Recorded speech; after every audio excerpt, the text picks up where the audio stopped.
Hey guys, today we're going to be doing lesson 1.11, evaluate numerical expressions. Our essential question for today is, in what order must operations be evaluated to find the solution to a problem? So let's put a star next to our essential question. That's what we're taking away from this lesson today. So in the connect part, it says, remember that a numerical expression is a mathematical phrase that uses only numbers and operation symbols. That means that there's not going to be an equal sign when you're looking at an expression.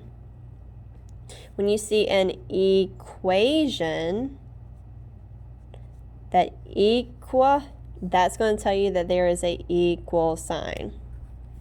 The expression has no equal sign. So they're giving you some examples of different expressions. It says to evaluate or find the value of a numerical expression with more than one operation, you must follow rules called the order of operations. The order of operations tells you in what order you should evaluate an expression. So let's underline to evaluate or find the value of. That's what evaluate means. And then the rules are called order of operations. That's what order you're doing it in. All right, so if you look over here where it says order of operations, it says perform operations in parentheses. That's going to be the first thing you do. So if you come to any problem, the first thing we're going to do is parentheses. So if we look back at these problems, and this one right here, we're not going to multiply first. We're going to do our parentheses first. So it would be 5 minus 2, which would be 3. That's what we would do first, those parentheses. Same with this one. You would do 24 minus 15. That's what you would do first. Then it says multiply and divide from left to right. So it could be multiply first, you could divide first, whatever one of those things that happens next after you're doing parentheses is going to happen. So then you would either multiply or divide whatever order from left to right. So I'm going to put an X, like a multiplication symbol, and a division symbol. So I remember I'm multiplying, dividing next. And then it says add and subtract from left to right. Same thing, from left to right, we're going to either add or subtract. So sometimes we might subtract first, sometimes we might add first with those two. Just depends on from left to right. Actually, let's draw a little arrow going from left to right. All right, so let's unlock this problem at the bottom now that we've kind of reviewed a little bit about order of operations, because I know you've talked about it at some point before, but now we're putting it a little bit more into practice. It says a cake recipe calls for 4 cups of flour and 2 cups of sugar. To triple a recipe, how many cups of flour and sugar are needed in all? So it says Heather did not follow the rules of so it wanted us to evaluate, 3 times 4 plus 3 times 2 to find the total number of cups. Let's see, it says Heather did not follow the order of operations correctly because she said 3 times 4 plus 3 times 2. First I added, so they added 4 plus 3. So they gave them 7, which is not going to give us the right answer. So then it'd be 3 times 7 times 2, which gives us 42. That's not the right way. So now they're wanting us to do it the right way, to following the order of operations. Okay, so the first thing we're going to do, multiply first, and they actually tell us this. You're not always going to find it where they tell you and then add. So if we're multiplying first, we would have 4 times 3, or 3 times 4 is 12. 3 times 2 is 6. So that if we add it up, 12 plus 6, it would give us 18. So let's tell why Heather's answer is not correct. What did she do wrong? She added first. There's where we messed up. Heather added first before she multiplied.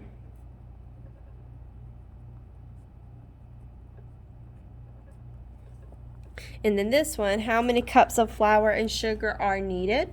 And we found that out right here. It's 18. All right, go ahead and flip to the back of that page. Evaluate expressions with parentheses. It says to evaluate an expression with parentheses, follow the order of operations. So this one you're actually evaluating it. You're finding the answer. Perform the operations in parentheses first. So that's what we're going to do first. Every time I see parentheses, I'm going to put my parentheses beside it. That way I remember what that word parentheses is. And then we're multiplying from left to right. Then we're going to add from left to right. So I'm going to multiply and divide, and then add and subtract. So let's look at number 1. It says each batch of cupcakes Lena makes uses 3 cups of flour, 1 cup of milk, and 2 cups of sugar. Lena wants to make 5 batches of cupcakes. How many cups of flour, milk, and sugar will she need in all? So let's circle the important information. We know we have 3 cups of flour, 1 cup of milk, and 3 cups of sugar. We also know that she wants to make 5 batches of cupcakes, and we need to know how much she needs in all, or how many cups will she need in all. So the first thing we're going to do is write the expression. So we know for each batch we're going to have 3 cups of flour, 1 cup of milk, and 2 cups of sugar. That's where they get these 3 numbers from. We put those in parentheses, and then we're going to multiply everything that's in there by 5 because we have how many batches? 5. So then first we perform the operations in parentheses. So let's add up what's in our parentheses. We have 3 plus 1 is 4, plus 2 more is 6. So I'm going to keep my 6 in parentheses. Now I can multiply. 5 times 6 equals 30. So Lena will use how many cups of flour, milk, and sugar? In all, 30. All right, it says, what if Lena makes 4 batches? Will this change the numerical expression? Well, yeah, because we're changing this 5. So we can figure out, let's redo the problem. We know it will. Yes, it will change. So let's figure out what it would change to. So we have, instead of 5 batches, she's making 4 batches. Does anything else change? No. So we're going to write it all down. We're just going to copy it like it was up there. And then we're going to add up what's in the middle. 3 plus 1 plus 2 equals 6. Then we have 4. Sorry, I was about to write the other one. 4 times 6 equals 24. So now we know Lena would have 24 cups instead of 30.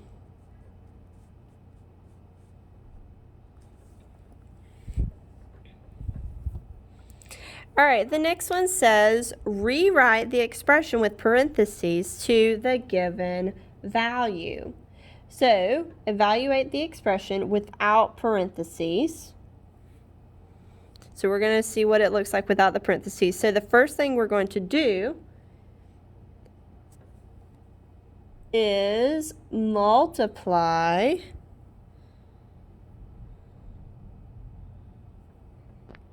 So if we were doing this without any parentheses or whatever, the first thing we would do is we would see, is there parentheses? No, we know there's not. So then we would look, is there multiplication or division? There's multiplication, so we're going to say 12 times 8.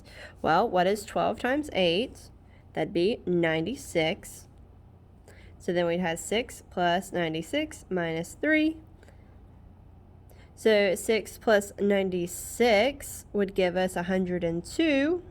Minus 3 would give us 99. So that's what it would be like without the parentheses. Now try placing the parentheses in the expression so that the value is 141. So I'm just going to start at the very beginning, and let's see if I put this in parentheses, see if it's going to change its value. So I know that 6 plus 12 equals 18. So I'm going to keep my 18 right here, times 8 minus 3. So then 18 times 8, I would come over here to the side. 18 times 8, that equals 64. 8 times 1 is 8, plus 6 is 14. So then I have 144 minus 3, which would be 141. So now, do I have a value of 141? Absolutely. So this is where your parentheses should go. Okay, and that one is just problem solving. That might not have given me the answer, so then I would put parentheses around those two. If that didn't work, I would put parentheses around the other set. All right, so let's try to do the same thing for letter B. It says 5 plus 28 divided by 7 minus 4. The value we're trying to get is 11, but they want us to do it without parentheses first. So we have 28 divided by 7, which gives us 4. So we have 5 plus 4 minus 4. 5 plus 4 is 9, minus 4 is 5. So that is without the parentheses.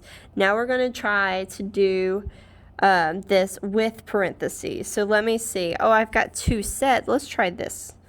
I have 5 plus 28 and 7 minus 4. Let's see what that looks like. What is 5 plus 28? That gives me 33 divided by 7 minus 4, which is 3. So that gives me my 11. So that's where my parentheses go. Just like that. All right.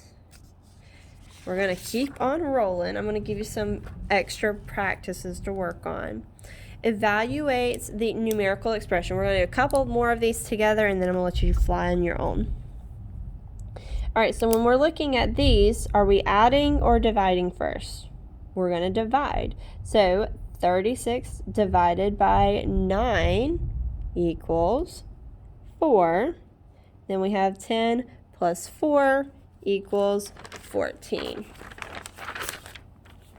So then we bring down our 14. There's your answer. That's all you have to do for that one.